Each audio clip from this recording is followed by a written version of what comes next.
Hello, I'm Higgers, and this is Well Played, Good Game's weekly esports show.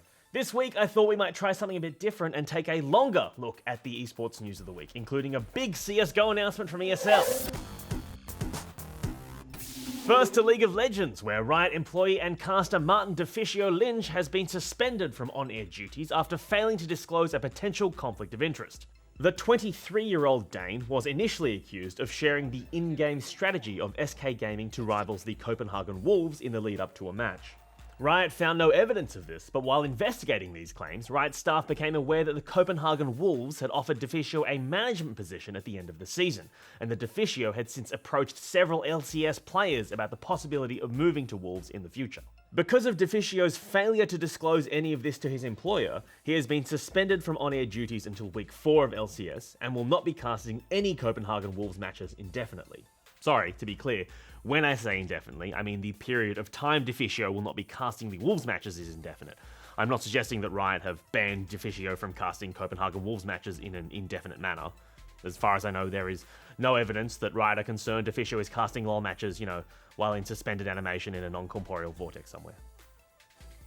As well as this, DeFicio has been banned from being a player, coach, manager, or owner of any LCS team until the end of the 2016 season. Man, I reckon if I got burnt as much as DeFicio does during casts, I'd probably be looking for a new job too. I've been casting for a while. You have? Kind of learned the game.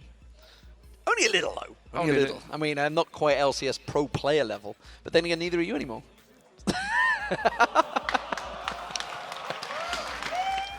In Call of Duty news, Sledgehammer Games have released esports content to commemorate the 2015 COD AW World Champions.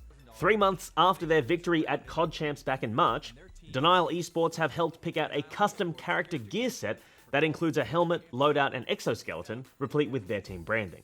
The gear set will be available via supply drops and advanced supply drops on Xbox starting in July. Now to esports gambling news.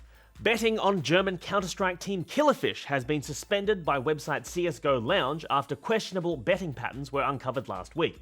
In a statement issued by Robert Jakubowski, the CSGO Lounge admin said, "What we found was very suspicious activity, with over 100 accounts max betting either for or against Killerfish, and winning the bet with 100% accuracy. These betting accounts were all on the same IP and seems very suspicious to us." This is not the first time that the team have been embroiled in a betting scandal. Back in February, while playing under the name My Revenge, the team were disqualified from the ESL 1 Katowice offline qualifier following accusations of match fixing. These accusations were never proven. In response to these latest accusations, team member Antonin Tony Bernhardt released a statement saying, "I would like to mention that it would be stupid and careless after the first scandal to risk our careers and names or even get into legal trouble because we are signed by a professional organisation."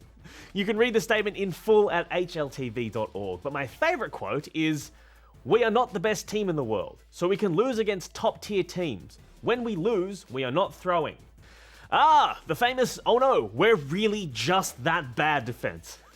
And staying with CSGO, the big news of the week is that the Electronic Sports League have announced Counter-Strike Global Offensive will be the third game played in the upcoming 10th season of the Intel Extreme Masters.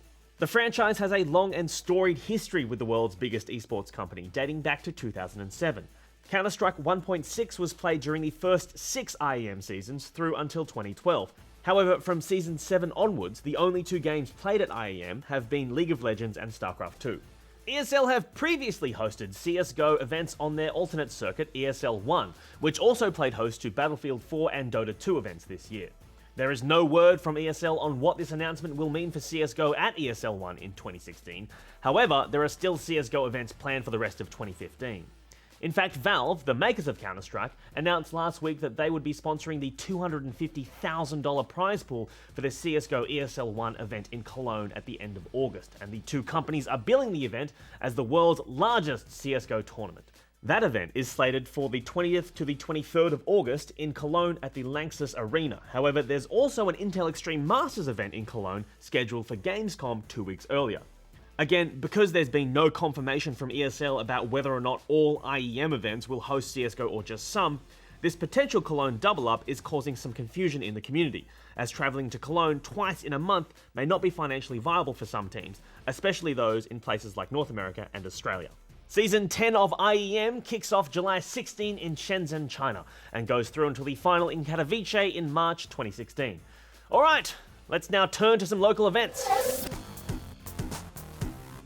If you're in Perth or feel like travelling to WA, registrations for Red Flag Landfest are now open. The event will play host to over 700 gamers competing in League of Legends, CSGO and Hearthstone events, as well as loads of others. RF LAN is scheduled for July 18 and 19 at Curtin Stadium. Reading through the event rules on their website, the organisers have specifically asked that attendees do not bring dangerous levels of caffeinated drinks. And while I totally appreciate and endorse the wisdom and sincerity behind this caution, in my experience, dangerous levels of caffeine are a cornerstone of network gaming. I drank loads of energy drinks and I turned out fine. Look at me! Whee!